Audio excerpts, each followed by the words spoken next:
Bienvenue les amis. Vous êtes-vous déjà demandé à quoi ressemble vraiment un saint à l'intérieur? Nous voyons leurs miracles, nous voyons leurs blessures et nous entendons leurs paroles, mais quel est le moteur qui les anime? Quelle est la machinerie cachée d'une âme totalement unie à Dieu? Aujourd'hui nous allons explorer l'une des visions les plus terrifiantes et pourtant les plus belles jamais enregistrées concernant Padre Pio. C'est une histoire qui remet en question tout ce que nous savons de la logique humaine. C'est l'histoire d'une nuit où une fille spirituelle cherchait l'intellect du saint et a découvert à la place que sa tête avait été coupée, remplacée par quelque chose de pulsant, vivant et brûlant. Nous explorons le mystère de l'homme qui avait un cœur à la place de la tête. Avant d'entrer dans ce profond mystère, faisons une pause un instant pour nous rassembler en famille. Nous portons tous des fardeaux que notre esprit ne peut résoudre, de lourdes croix que seul le cœur peut comprendre. Je t'invite à laisser tes intentions de prière spécifiques dans les commentaires ci-dessous. Si les mots sont trop lourds à trouver, écris simplement « Amen ». Et je te demande, comme un acte de véritable charité, de faire défiler les commentaires et de trouver un frère ou une sœur dans le besoin et de répondre avec un mot de force comme Dieu est avec toi. Construisons ici un sanctuaire de prière pour que personne ne marche seul.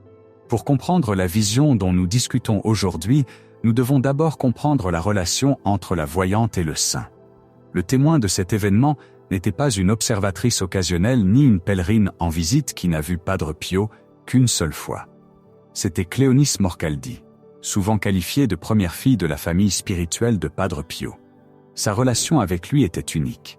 Elle était orpheline ayant perdu ses parents terrestres et en Padre Pio, elle a trouvé un père spirituel qui l'aimait avec une tendresse à la fois humaine et divine. Cléonice avait une position privilégiée. Elle assistait à sa messe tous les jours. Elle parlait souvent avec lui. Elle était la destinataire de ses confidences et la cible de ses corrections paternelles.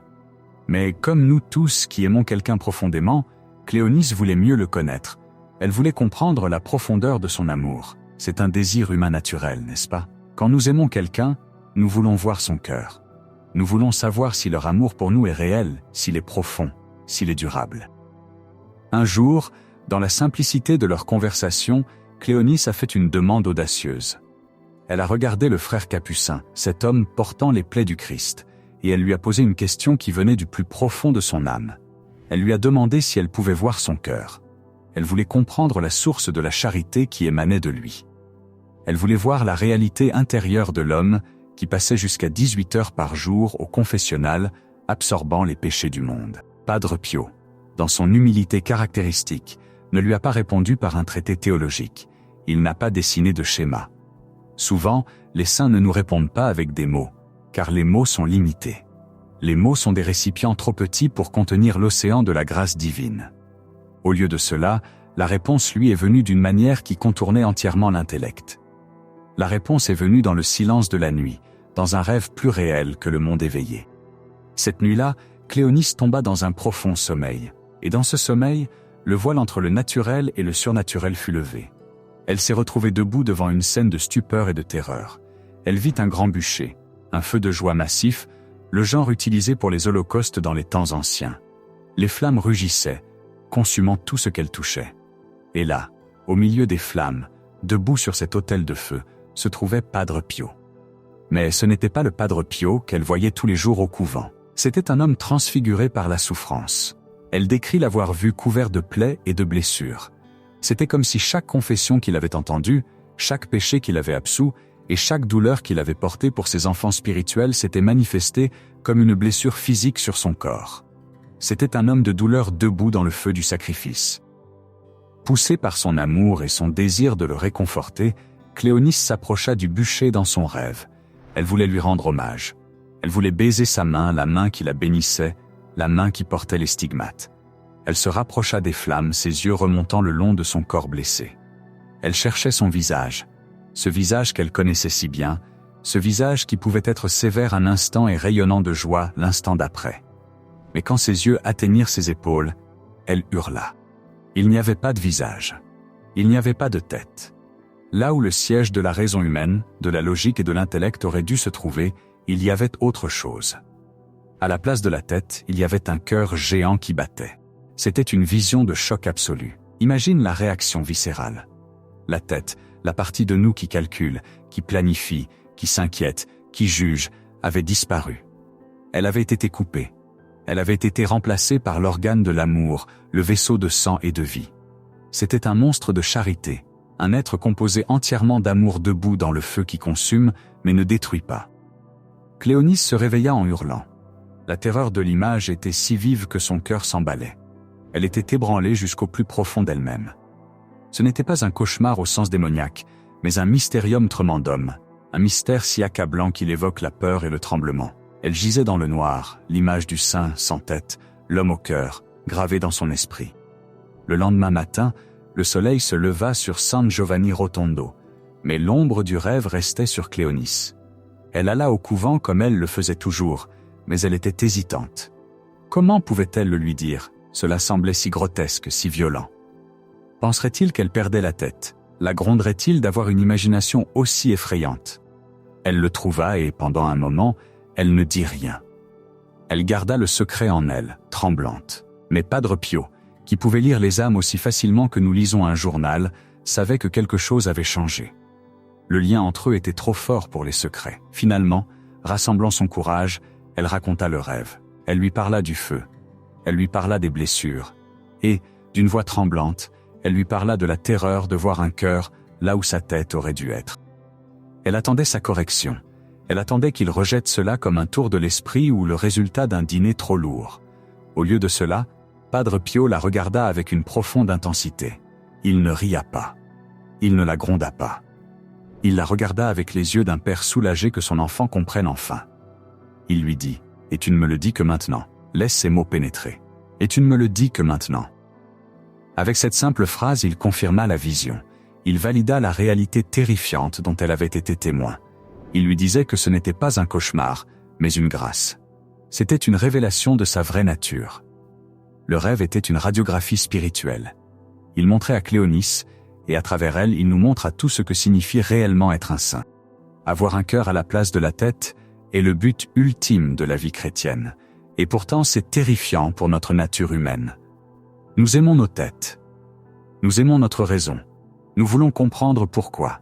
Nous voulons calculer le coût. Nous voulons nous protéger. La tête est la forteresse de l'ego. C'est là que nous construisons nos défenses. C'est là que nous rationalisons nos péchés. C'est là que nous argumentons avec Dieu. Mais Padre Pio était monté, ou peut-être descendu, dans les profondeurs de l'amour divin où la raison n'est plus le maître. Il était devenu tout cœur. Cela ne veut pas dire qu'il était irrationnel ou insensé. Cela signifie qu'il était gouverné par une logique supérieure, la logique de la charité. Pense au bûcher dans le rêve. Pourquoi était-il en feu? Parce que la charité est un feu. L'amour est une force qui consume. Quand nous aimons vraiment, nous brûlons. Nous brûlons notre égoïsme, nous brûlons notre besoin d'avoir raison, nous brûlons notre besoin de confort.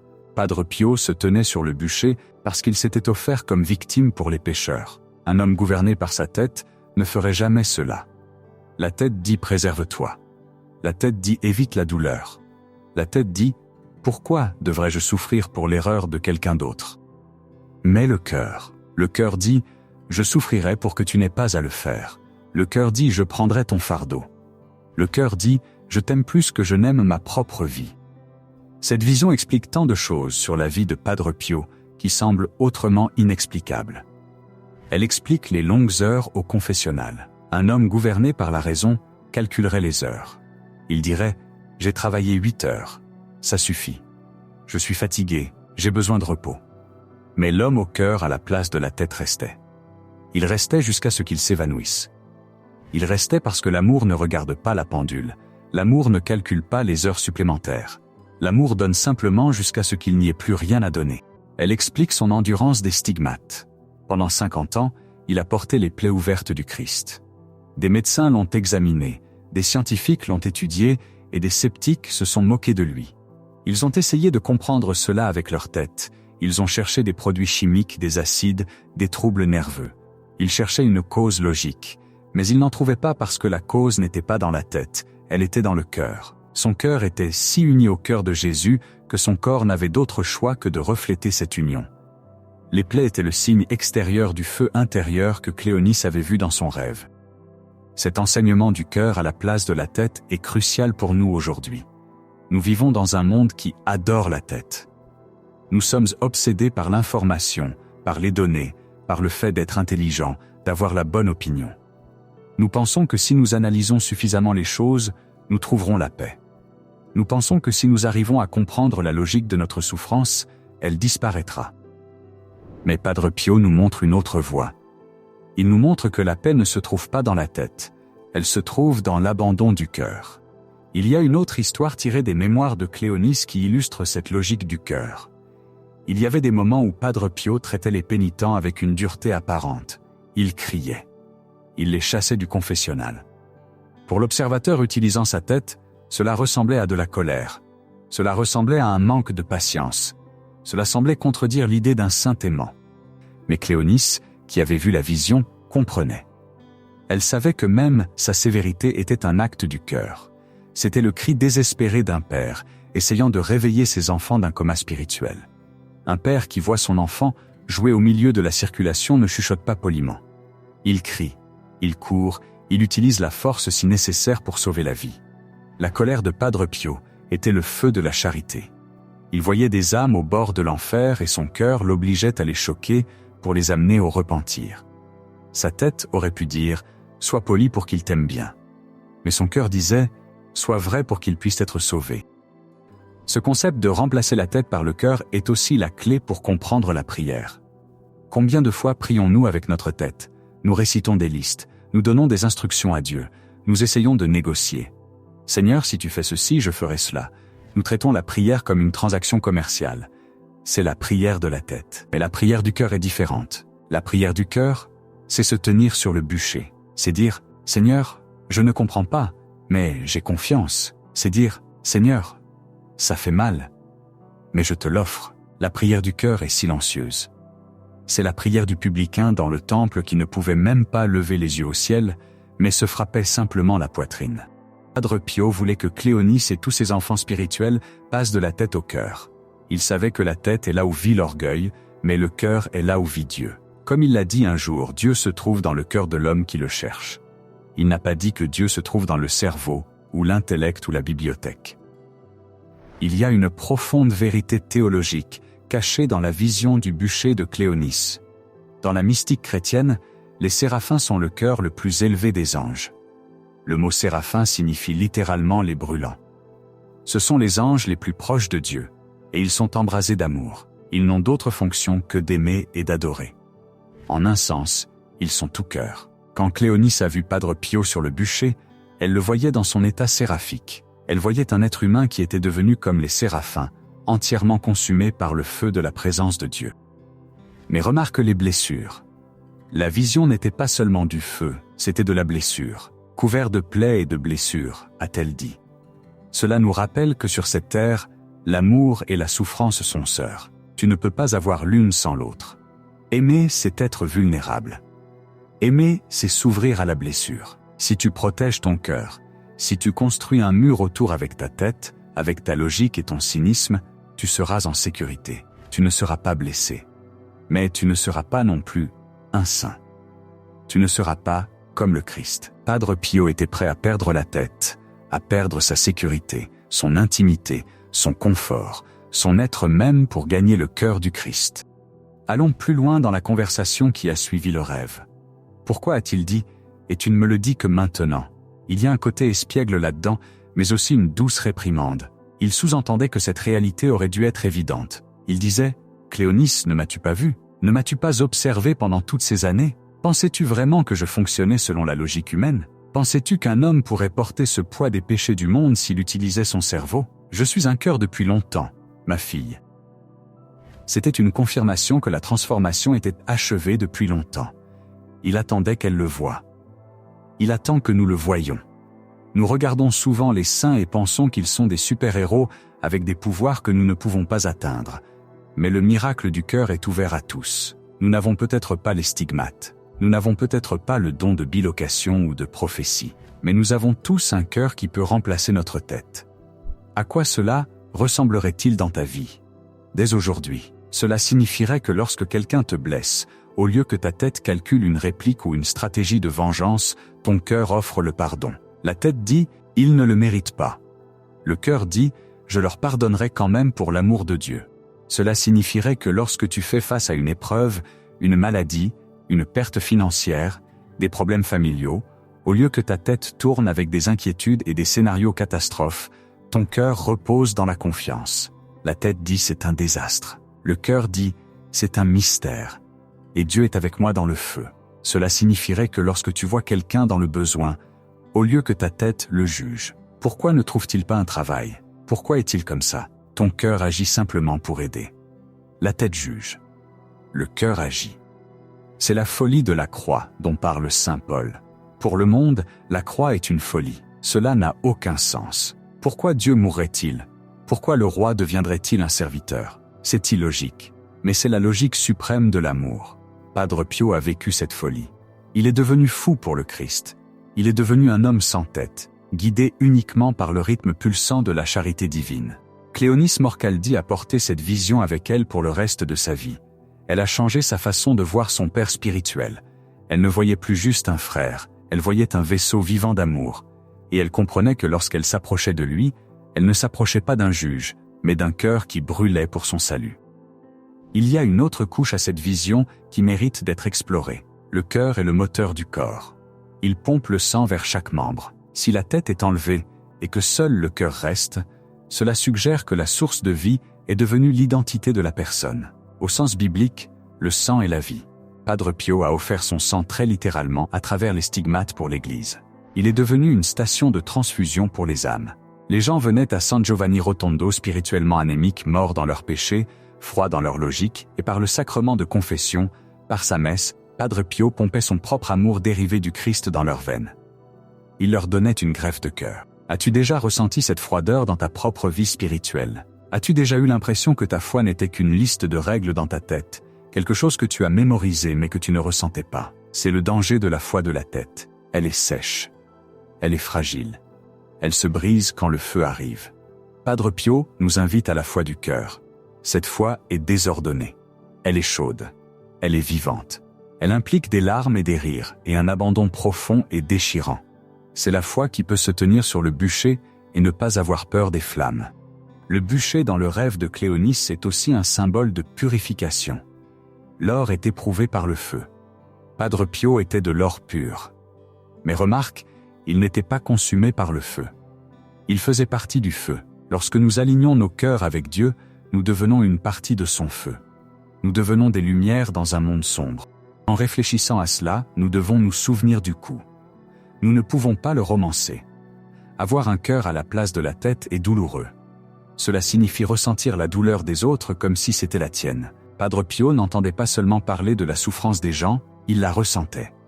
Quand une mère pleurait pour son enfant malade, le cœur de Padre Pio se brisait avec le sien. Quand un pécheur pleurait pour son passé, Padre Pio pleurait avec lui. C'est la compassion.